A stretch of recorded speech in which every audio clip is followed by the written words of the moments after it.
what's up? Check out this blunt and honest review from the Jock and Nerd Podcast. That's us. My name is Imran. My name's Anthony. He's the jock. He's the nerd. And he's the rug boy. What's up, guys? Jock and Nerd. All right, let's get to this week's movie review. We are going to be discussing Nobody 2. Here's your spoiler alerts. Before we get started, does anyone want to get out? Prepare to be spoiled! This, of course, is the sequel to Nobody that came out 2021. On the Rotten Tomatoes, Nobody 2 is currently holding a 77% critic tomato meter, 88% audience score. The first one is 84 tomato meter, 94 audience score. For what's that worth? The budget of this movie, $25 million, which I believe is like $10 million more than the first one. And kind of struggles this week at the opening. It opens at number 3. Makes $9.25 million domestically opening weekend. You can add another about $5 million international for a worldwide total of 14.2 million. The first Nobody, which did kind of open in the pandemic times when people were coming back to theaters, opened at 6.8 million. Very similar. But that one finishes domestically 68 million. Which isn't domestically? Or I think total, sorry. Okay. Which isn't a bad return. So this one only had a budget of 25, yeah, so hopefully it can still make some money. If it can do something like that, I think they're going to think, and it's probably going to be on streaming in like 3 weeks, PVOD, right, first. So I think they'll be all right because it's a low spend. The problem was Weapons is still fucking killing. Right. Second weekend, opens at number 1 again, only suffers a 43% drop. Oh, shit. It made another $25 million domestically this weekend. It is sitting at $89 million domestic, $148 million worldwide after only 2 weekends off a $38 million budget. This is it's doing very well. It's a fucking huge hit for horror, R-rated Warner Brothers. Great movie. We reviewed it last week. Go back and listen. This one directed by, I'm not going to be able to say this. Well, this was third, too, just so you know, or just for the audience. It was third behind Freakier Friday. Freakier Friday opened a little bit higher. Yeah, so it only not open. This is Freakier Friday is in its second weekend. And it's right. Oh, that's right. It was number 2. So this couldn't even crack number 2. Opens at number 3. This one directed by Timo Try that one. Janto? Timo Janto? The first one was directed by, was that Ilya Naishuller? Yeah. Yeah. Who's done Heads of State, and he might be doing, and I think he's doing the Roadhouse sequel. Timo, of course, you might know from Night Comes From Us. And he had Indonesian action films. Indonesian action. He had a new movie come out last year on Netflix, Shadow something, that Jose Ibarra said was good. I did not get to see it, but I would check it out. And it's from a screenplay by Derek Kolstad and Aaron Rabin. Derek Kolstad wrote the first Nobody. This one returning Bob Odenkirk. 62-year-old Bob Odenkirk as Hutch Mansell. Connie Nielsen returning as Becca Mansell, the wife. Christopher Lloyd back as the dad, David Mansell. And the RZA as his brother, Harry. Adding RZA? That's not his brother. The RZA is his brother, bro. No, I'm talking about, I was making a SZA joke, but you're too old. Oh. RZA? That's a female. That's an actress. That's a artist. RZA is like a male SZA. Yeah. They're not related? They should be related. They should be, yeah. They've not done a track. I bet RZA's done a track with SZA, and it just says RZA SZA, and you're like, how am I supposed to pronounce any of this? New to the cast, Sharon Stone. She's the bad guy, bad girl. Lendina. Bad girl. And Colin Hanks. Tom Hanks' offspring. Sheriff Is he the cop? Yes, he's the sheriff. Yeah. Colin Hanks is great. Yeah, Tom Hanks has another son, Chet, who's a fucking douchebag and thinks he's a white rapper. Colin's great. Okay. Yeah. Don't worry about Chet. You also have John Ortiz playing Wyatt Martin, who runs the town. And then the kids and this guy called the Barber, played by Colin Salmon. Nobody else. I don't know. There's nobody else you need to know in here. There's your main cast. R-rated movie. Great runtime. 90 minutes. Hour and a half. Anthony, what happens in Nobody 2? Well, coming off of Nobody Part 1, Bob Odenkirk, playing Hutch, is paying back the debts because of all the damage he caused by burning all the Russian money in the first Nobody. And because he's doing all these missions, it is pushing him away from his family, specifically his wife. So he decides, let's take a vacation. So they take a vacation with the family and his old man to the old water park they used to go to as kids. But when they get to this water park, trouble awaits, as this water park in this town is run by pretty corrupt, shady people that are using this town as a laundering place for all the dirty shit they're doing. And Bob, well, Mr. Hutch can't turn his eye to bad things happening, so he finds a way to get involved. And violence and shootouts and stabbings occur. Yep. How was your theater experience? Where'd you see this, Alamo? I saw this at the Alaho. I saw this on a Friday night, 7 o'clock showing. Yeah. I would say the theater was about 50, 60% full. Okay. So, not a huge crowd, but good enough. In a theater that only holds probably about 50 people. So, all right. Yeah. I think that's what it's worth. The pre-show was good, though. They were showing old Indonesian action film trailers. They were showing Iko Uwais trailers. They were showing National Lampoon Vacation trailers. They were showing some Bob Odenkirk stuff. So it was fun. What about you? What was your theater? I saw no one in there. Where'd you go see it? I saw it Thursday at the AMC in the nice laser with the recliner seats. And, which AMC? Village Crossing and Skokie. Okay. There's maybe, 10, 12 people there.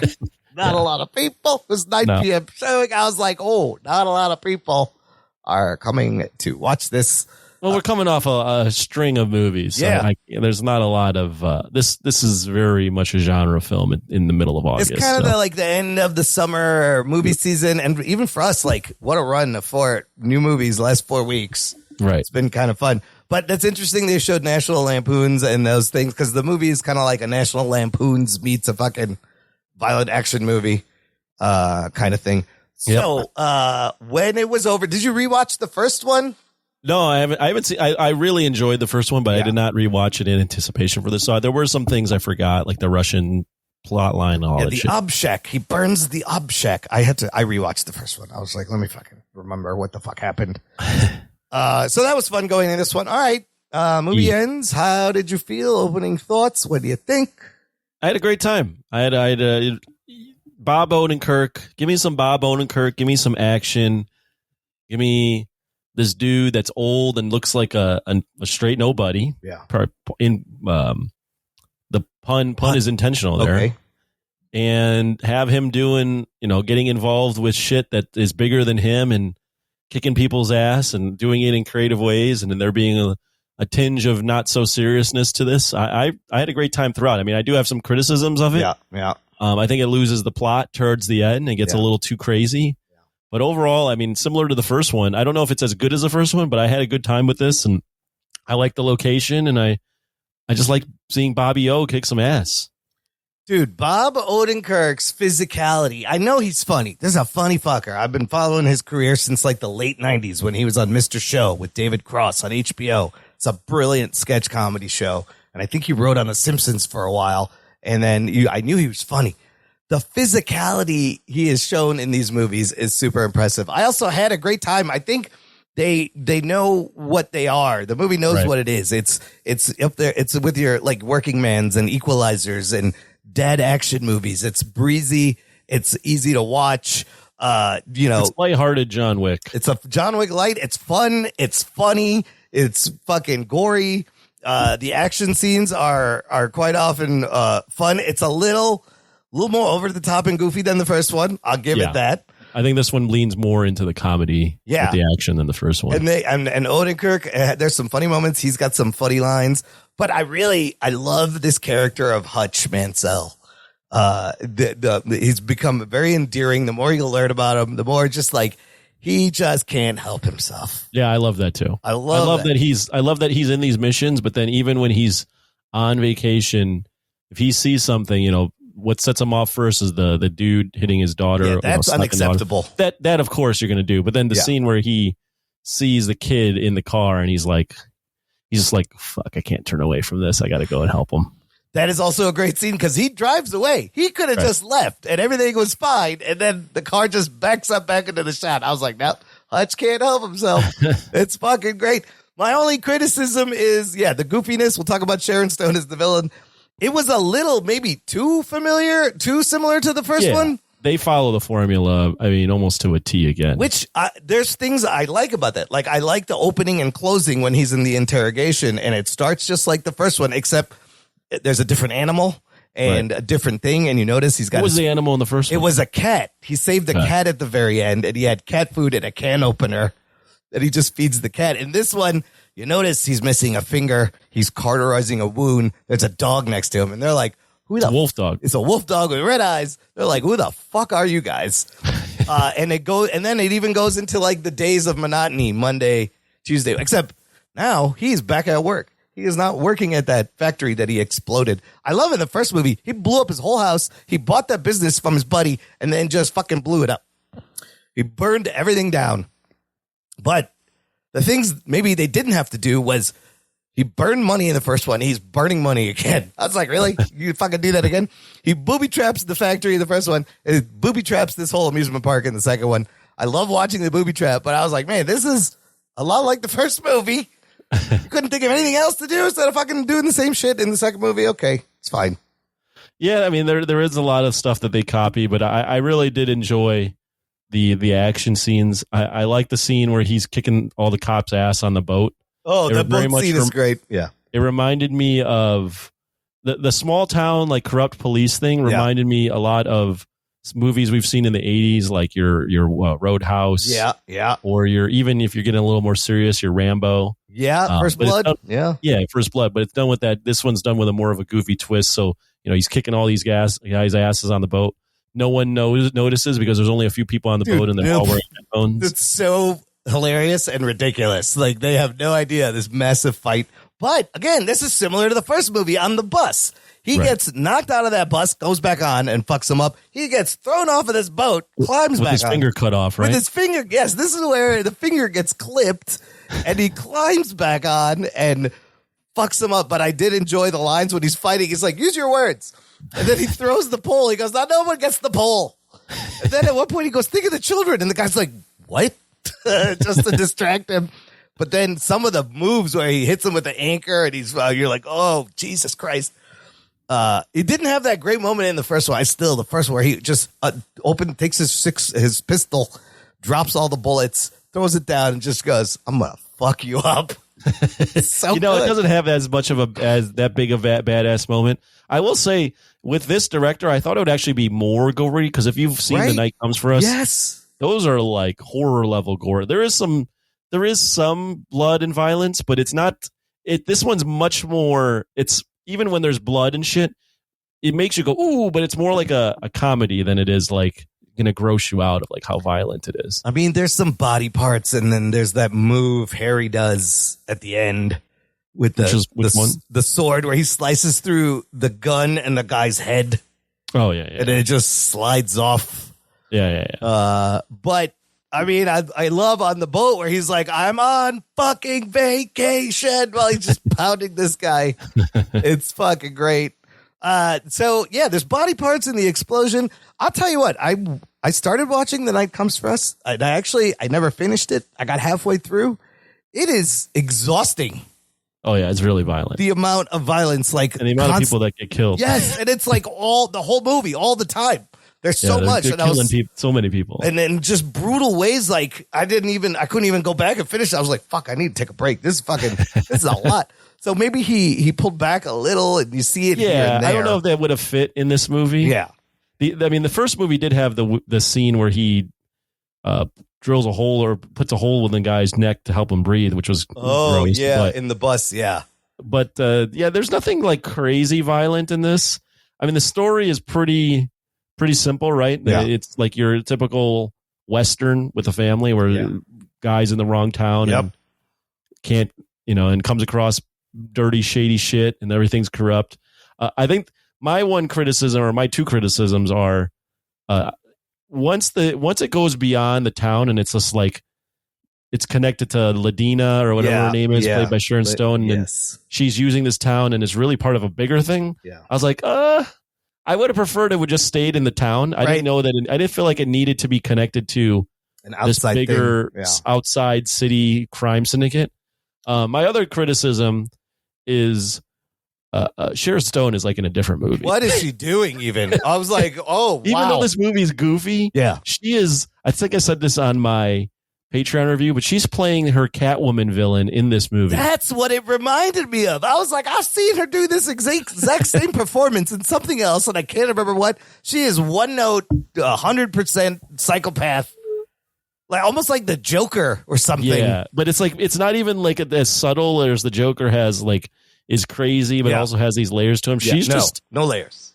No layers, just goofy, crazy. I mean, that scene where she's dancing to the Euro music or whatever's going on there is I don't know I don't even know what they're going for. Like, they're about to leave to like go get him, and she's just dancing in the club.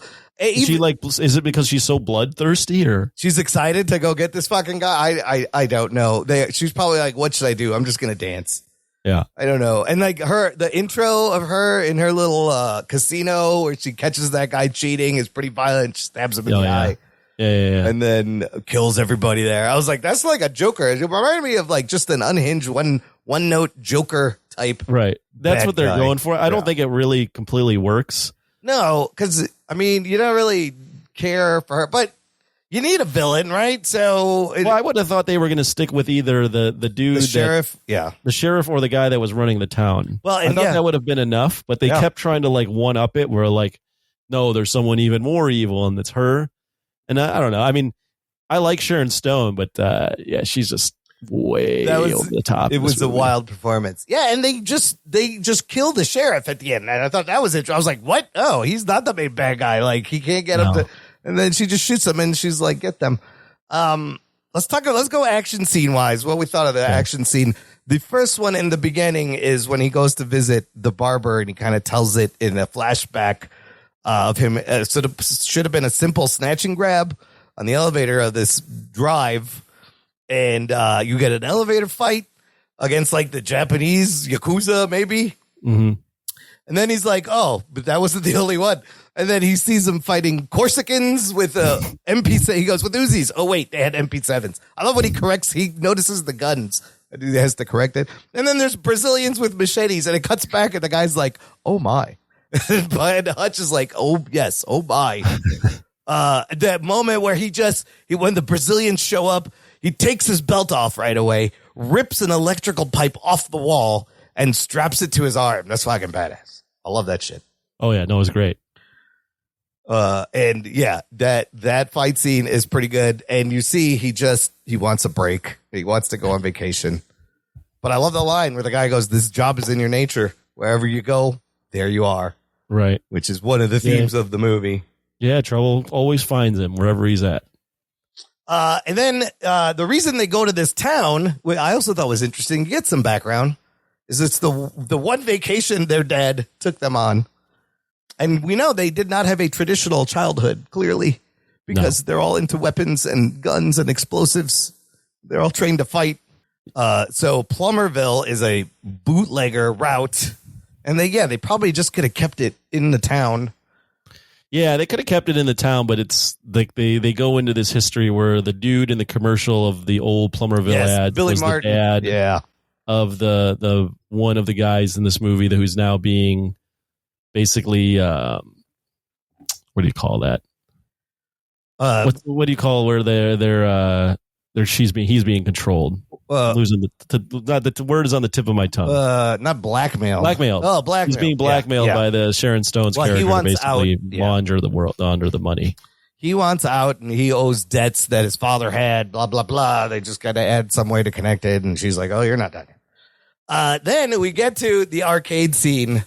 Oh, that's one of the best. Where when that guy smacked his daughter's head, I was like, "Oh, you just fucked up, buddy. Well, you fucked up big time." That is fucked up, but also that's fucked up. Like when would a dude ever smack just a random kid? Yes, you work there. This is your fucking job, and that's a wild thing to do. Hutch cannot help himself, and you can't blame him. No, No, you got to. It's on site at that point. Yeah, and I love all how he used the claw machine and the whack-a-mole and the fucking pinball machine and just fucking beat the shit out of him. No, it was fun seeing him kick ass in an arcade and see the things he can do in an arcade.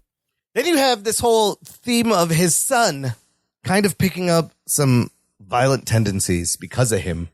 Mm-hmm. And he's kind of a hypocrite telling him, look, you can't handle things this way. And he's like, are you crazy? You just fucking fucked everyone up. He's like, I like your way. Right. But then it ties it up at the end when he's talking to his dad and Harry, and they're all there, and they're like, weren't you ever worried about us? And he's like, you guys are an improvement on me. And he wants Brady to be improvement on him. Mm-hmm. And I also do like how the bully he messes with, they eventually become friends. That was a cool twist. Where nice. The bully and them actually team up and become friends.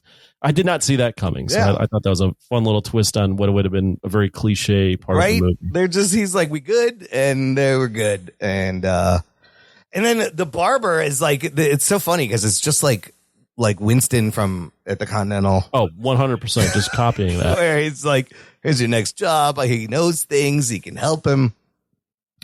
And then quickly, it kind of it moves really fast. And the sheriff has kidnapped Wyatt's son on Landina's command. And Wyatt joins forces with Hutch. Plus his dad, plus RZA. Oh, and his dad and RZA. But that whole scene where he goes, it's hilarious. They're there with all the money, and Hutch is actually going there to de-escalate based on recommendations from the barber. I suggest you de-escalate. And he just walks into the fucking stash house, like, while they're doing a deal, notices everything, douses the money, threatens to light it, and then leaves, but then sees the kid, comes back. Can't help himself. And he fucks them up. I love this whole the transitions here because first the car backs up and you just see him go in the building and you hear it. You see people running out. You see bullet holes, and then they do this cool kind of pan transition into the van where the kid is, and he's watching Hutch just fuck these people up.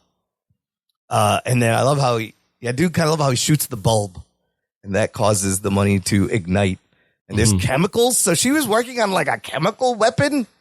I think it was for drugs. I'm not 100% sure what the chemicals were. I don't know if it was like a bioweapon or what that was all kind of muddy. And blows up the whole thing. It's fantastic. And Landina, of course, is not happy. And she's going to come down there. So we get Stare and Stone dancing. That will be gifable and memeable, I'm sure. I'm surprised nobody has done that already. And then they rig up the amusement park with booby traps. That's always fun. It's always fun when they do the booby trap bit. The dog is there. Hutch frees the dog. The dog helps out. And then you get final climax at the carnival. There's a little cabin where they're hiding out. And the mom has some great moments because she's mad at him because he cannot help himself. But that second conversation, she's like, look, you protect us. Go fucking fix this shit. Right. You got us into it. And, they're talking about, she goes, I knew you were dangerous. You were covered in blood when we met. I knew what I was getting into. But she's also a really good shot somehow. Yeah, well, I think he probably trained her. But yeah. This whole scene, it ties everything together because she was kind of pushing away this thing that he's into, which is kicking people's ass. And then by the end, she embraces it and tranks Sharon Stone in the eye. Right in the eye as she throws a dagger. Right. Deflecting the dagger. That's great. But yeah, they set up the amusement park great in the beginning. You see the Hall of Mirrors, you see the rides, and then all in the water slide, and all this comes back as he rigs you have the scene in the Hall of Mirrors, the fucking boat ride coming down, knocking him off, the mine in the ball pit. Fantastic. Yeah, a lot of very clever traps. I mean, you got the gun on the water slide. I mean, you got all sorts of the grenade on the hammer game. Yep. And somehow the dad just has a fucking Gatling gun set up. Of course. On top. Well, Wyatt had all that, all those. He's like, I got all this old shit, and there's fucking mines and grenades and weapons. Hutch is using a fucking Tommy gun, which is like a from the 20s. So that whole sequence is fantastic as they attack him. And I love when the sheriff shows up and he's like, you're going to come back, put your guns down, come with me. And he's like, what if we don't do that? He goes, all hell is going to break loose. And then they're just like, yeah, we'll take that one. Can we have that one? Brady, this was an interesting moment when at the house, the cabin, Harry is there to protect, but one of the guys gets in, right? And Brady jumps on the guy, but then like has a moment of mercy and lets him go, which I don't know. I thought that was interesting. Oh, I forgot that even happened. Yeah.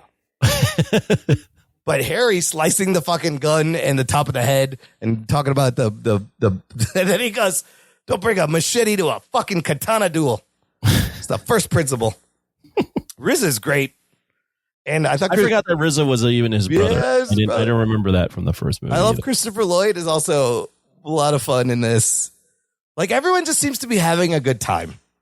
Yeah, that's the vibe I get is even though this movie is very simple and silly, you can tell just by the energy of the performers and the action and the way it's directed that it's just they're not here to really, knock your socks off with something deep or anything. They're just trying to make a fun movie. It's a movie, well you're now of that age, but it's a movie that dads would love. Yeah. You throw this is what Bill Simmons would call his dad would call a 5 o'clocker where you just get home after work and you throw this on and you have a good time. No, and I love that they know that that's what they are and they go for it. And they don't spend a ton of money on it. They know that this is their niche, and they just lean into it. And I enjoy it. Yeah. I think it gets a little out of hand towards the end with the storyline, but overall, it's just such a fun movie, and it's only 90 minutes. Yeah, it's so easy to watch. It is fun. It's a fun time, and it's I think the humor works great. So at the end, the dad just fucking blows up the whole amusement park. Wyatt didn't want it anyways. He's like, and there's a mention of like, sometimes you don't want what your dad has. And they cut back to the police station interrogation, and Becca is sitting next to them. And they're like, who the fuck are you guys? And again, just like the first movie, they get a call. The guy's like, okay, well, you're free to go. And the other lady's like, what the fuck? And then you see the ending is kind of cute. They're back at home. They're watching the slideshow.